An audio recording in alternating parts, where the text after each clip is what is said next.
Una serata per mettere da parte per qualche ora i frenetici ritmi del lavoro quotidiano, staccare gli occhi da monitor, tablet e smartphone e prendersi qualche momento per tornare a contemplare le meraviglie della natura e del cosmo. Occasione perfetta per farlo è stata ieri la notte di San Lorenzo, con la serata osservativa a rivedere le stelle, organizzata presso l'azienda agricola Il Miglio Rosso di Jesolo, in collaborazione con il comune e l'associazione Astrofili Veneti. Si tratta di una serie di eventi che mettono insieme cultura, scienza, arte,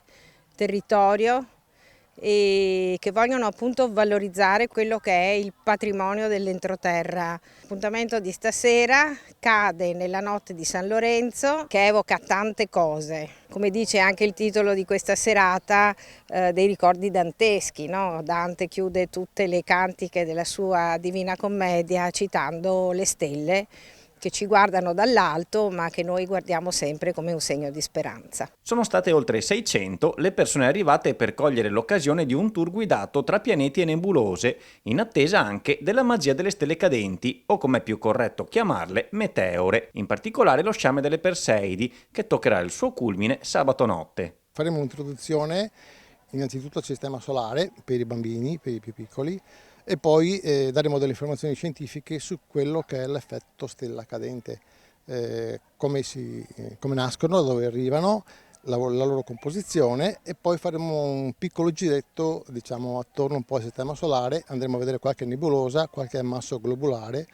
una galassia importante, la gemella della nostra Via Lattea, M31 Andromeda,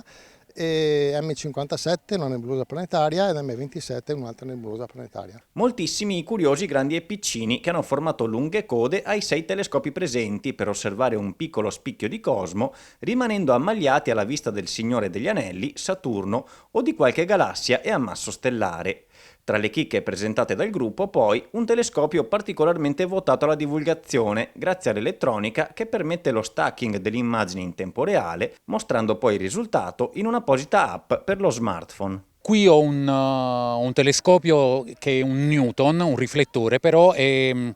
particolare perché ha lo specchio primario e al posto dello specchio secondario ha un sensore che poi manda l'immagine a un mirino elettronico che ha la possibilità di fare un live stacking, per cui evidenzia tantissimo gli oggetti del cielo profondo, quindi un oggetto che noi normalmente dovremmo osservare e che risulterebbe molto debole. Attraverso questo sistema